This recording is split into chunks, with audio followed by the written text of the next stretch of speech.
বিষ কচু দেখি মানুষের হাতে পলিথিন বাঁধে কাটে, আর এদিকে আমার শাশুড়ি মা কিছু না বেঁধে কেটে নিচ্ছে। যাই হোক, কচুগুলি আমি ইলিশ মাছ দিয়ে রান্না করবো। এখানে আমি ইলিশ মাছটা কেটে ধুয়ে নিয়ে এসেছি, আর এদিকে শাশুড়ি মা কচুগুলি মিক্সার করে নিল।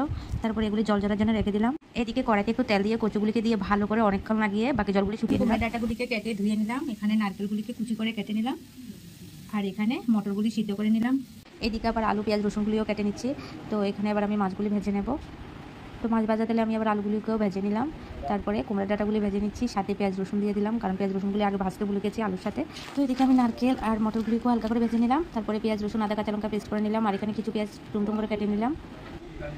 আর এদিকে কচুগুলিকে সিদ্ধতে বসিয়ে দিলাম। তো এখানে এবার আমি মটর আর নারকেলগুলিও দিয়ে দিলাম, সাথে পেঁয়াজ রসুন। এবার আমি কড়াইতে শুকনো লঙ্কা আর পাঁচফোড়ন সম্বাদ দিয়ে তারপরে পেঁয়াজ কুচিগুলি দিয়ে দিলাম।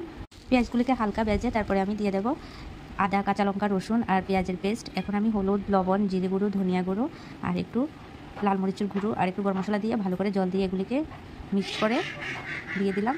তো এবার এগুলিকে অনেকক্ষণ লাগিয়ে একটু ভালো করে তেল ছাড়া পর্যন্ত কষিয়ে নেব। তো এবার আমি কচুগুলিকে দিয়ে দিলাম, কিন্তু কি বলবো, ছোটো কড়াইটাতে জায়গা হয়নি, এবার লোয়ার কড়াইটাতে ওই কড়াই থেকে ট্রান্সফার করে নিলাম।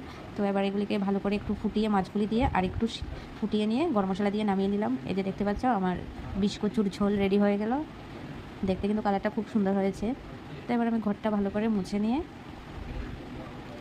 সবার জন্য ভাত বেড়ে নিলাম। তো এখানে সবাই এখন ভাত খেতে বসে গেছে, আর তো সবাইকে একসাথে ভাত দিয়ে দিলাম। এখানে আমার মা বাবা বাসুরপো শাশুড়ি, তারপরে আমার যা, তো সবাই একসাথে বসে গেলো। আমার তিতলি বুড়িও বসে গেলো ভাত খেতে, আমি আর ও পরে খাবো। So tata, bye bye.